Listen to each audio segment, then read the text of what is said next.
Kesultanan Buton terletak di kaki sebelah kanan Pulau Sulawesi, tepatnya di daerah Sulawesi Tenggara. Kekuasaan Kesultanan Buton meliputi seluruh Pulau Buton dan beberapa pulau yang terdapat di Sulawesi.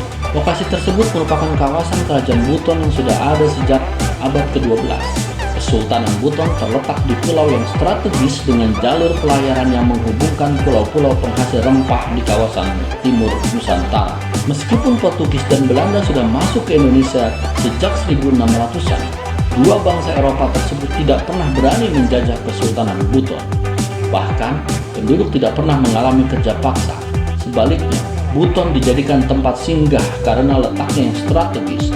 Bahkan, Belanda dan Portugis menjalin hubungan baik untuk mendapatkan rempah-rempah. Mereka menilai Kesultanan Buton memiliki struktur monarki yang sulit dan kekuatan pertahanan yang kokoh. Apalagi Kesultanan Buton juga aktif memantau bajak laut yang mendekat dan tidak segan untuk angkat senjata mengusirnya. Eksistensi Kesultanan Buton sebagai sebuah negeri tercatat dalam negara Kartagama karya Empu Prapanca pada 1365 Masehi. Dalam naskah kuno itu, negeri Buton disebut dengan nama Buturi, sedangkan orang Bugis menyebutnya Butung dan Belanda menyebutnya Buton. Kerajaan Buton semakin berkembang hingga Islam masuk ke Buton melalui Ternate pada pertengahan abad ke-16.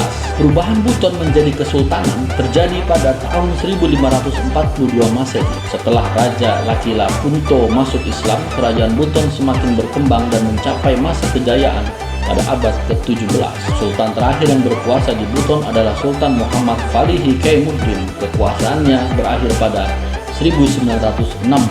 Mengetahui kedudukan Kesultanan Buton yang berdaulat, maka pada awal Februari 1950, Presiden Soekarno menggelar pertemuan di Malino, Sulawesi Selatan dengan mengundang seluruh raja se-Sulawesi. Pada pertemuan tersebut, Presiden Soekarno mengajak Sultan Laode Falihi agar Kesultanan Buton masuk ke dalam Negara Kesatuan Republik Indonesia. Bahkan, Presiden Soekarno menawarkan Kesultanan Buton dengan opsi menjadi wilayah istimewa. Akhirnya, pada 15 Januari 1951, Kesultanan Buton pun berakhir. Dalam proses selanjutnya, Buton pada tahun 1952 menjadi bagian dari Provinsi Sulawesi Selatan Tenggara.